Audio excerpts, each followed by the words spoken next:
This is 24 Hours Nothing But Net, and that is Katie Meier, the head coach at the University of Miami. Coach, I am so glad that you found some time to be with us. You've been a longtime supporter of what we're doing for Special Olympics, so thank you. Oh gosh, I love it. I'm so proud of you. Great job.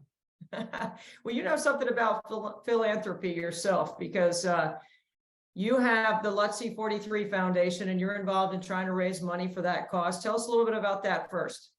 Actually, yeah, the board meeting is today at 1:30, and the golf tournament's tomorrow in Sylacauga, Alabama at Purcell Farms. And but the foundation is about, we lost our nephew and in a car accident. He was not wearing a seatbelt and the driver had been drinking. So we thought there were some lessons to learn from that. He was an All-American at Auburn, won a national championship with Cam Newton as his quarterback, and he's the tight end that caught the pass to beat Alabama. So a famous Auburn athlete, and but the dear nephew, and almost like a son to me, and certainly to my sister and brother-in-law, a devastating loss. But we've rallied, and we have the LUTC 43 Foundation for safe driving and to end distracted driving. And there's campaigns going on through the state highway associations now too. So hopefully we can save some lives.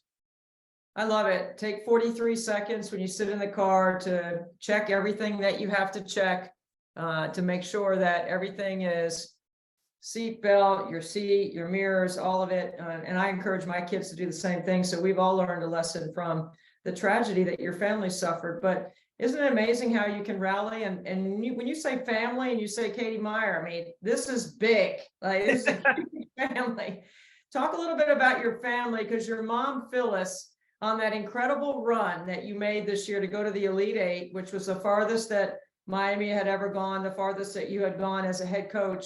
And your mom got some great publicity. Finally, Phyllis in the spotlight. What was that like?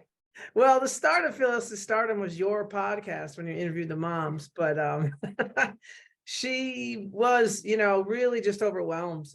There were so many people from my family, but even more so when you say family with us, the way, I have my favorite title besides coach and is Aunt Kate, Aunt Kate. And I have 16 nieces and nephews. They have children now too. But it's like their friends call me Aunt Kate too. So they were like nieces and nephews that just, and then my mom and my sisters and my brothers were all there. So there was this wave of just love that was just so humbling for me to look up. Now, I mean, we played at Indiana, and that was really close to my home, and only my brother and my nephew went. We go all the way to Greenville, and here comes the whole crew. So I don't know. I guess they knew, they jumped on the bandwagon a little late, but it was awesome. And my mom has just done so much, and everybody who knows me knows Phyllis and knows her humor and her generosity. So it was awesome. I even have Phyllis's cell phone in my cell phone. That's how much I know Phyllis. It was so remarkable watching your group during the run in Greenville. The first game in Greenville, your group was behind me. And every time something happened, I sort of glanced over there just to see what your mom was doing. And then the second night against LSU, she was on the other side. And your group was so excited. I mean, talk a little bit about, Kate, that experience for you, and what a season and what a run at the end of the year to be able to do what you were able to do for Miami.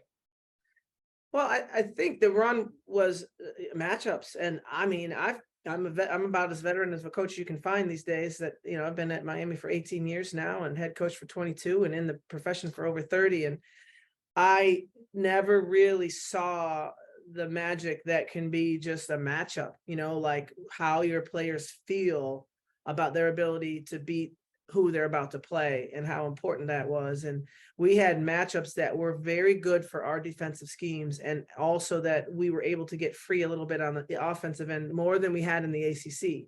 So we went to the postseason. It was completely different styles of play, but as a style of play that kind of got some of our isolation players a little bit more free than they had been. And, I love defense, but I'll tell you what, when you're scoring, your kids play defense harder. And that's what happened. I mean, everybody, it's like, the fastest player on the court is the one who just made the layup. Suddenly they can sprint down to the other end feeling great about themselves. And, the best defensive players are usually the ones that feel really good about that ball going in for them too. Yeah, I see the game through an offensive lens, so I'm so glad to hear you say that. The Villanova game, you had some players that played really well. and launched you to the Elite Eight. And then you had some freshmen that struggled a little bit. And you always have stories about post-game, pre-game, things that happen. Is there anything you want to share about some of the stories that allowed your team to have the confidence to go up against LSU? And that was a close game. Yeah, I mean, our team was just a series of, they have like startup internet company pop-up things. One thing I think me and my staff especially do really, really well is after we have the game plan, after we believe we know what's going to happen, we watch and we try to play everybody in the first quarter, and you'll see that. And everyone's like, what are they doing? But I believe in that pop-up startup kind of philosophy of, hey, there's some players that just can't perform in practice, but those bright lights come on and they're gamers. And there's some players that are the best player in the world in practice and the bright lights come on and they're not gamers. And so you got to give them a chance. And I think that's what is so much fun, because like at the end of the LSU game, although we weren't winning, I thought you saw Lazaria Spearman realize, hey, I'm right there, and she had struggled a little bit, or Kyla Oldacre, who is going to be a star for us. And so they're sitting there playing in the Elite Eight in their freshman year. And it's just, for us, it's just a matter of everybody knows they will get a chance. They can't go home and say, you know what, coaches they didn't even play me. I mean, you're going to get a chance. And if you do what we're asking for you to do, great. And when the tide turns, we'll ride anybody. And we absolutely will do that. It's not like I feel like I owe someone shots, or somebody has to get their 16 shots or they're not going to be happy. It's not like that. I mean, we just rally behind whoever's popping up for us. A couple of players that popped up on the scene for you were the Carpenter twins. And, I like to say they were engineered in a lab where, they are so stoic about what they do, but they are trained assassins on the basketball court. I mean, they are really fun to watch.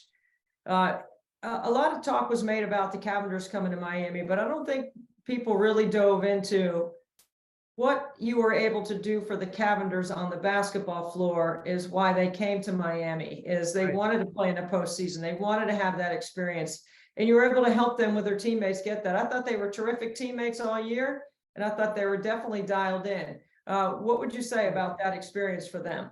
They absolutely raise the level of our program, and no question, how competitive they are, how incredibly efficient they were with their time, and how much they got done in a day. I mean, truly, truly, truly, like they worked the job. They did, but it never interfered. It never came across the basketball.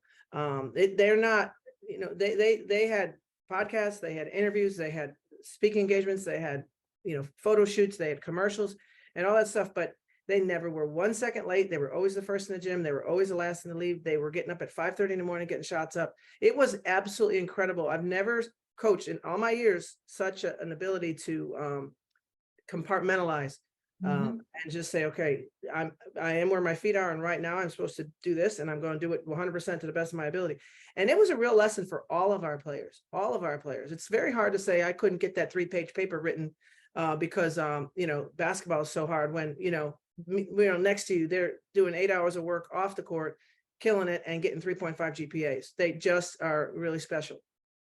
I really enjoyed them. I enjoyed watching them. I enjoyed meeting them, spending time with them. I thought they were really unique. And I know they're off to the WWE or whatever. They got all these things going on. I mean, they're just amazing. They're going to do so well in life because they've had such a great launching pad, and you help prepare them for that in your way of breaking down the game and getting things, organized and done on your end as well.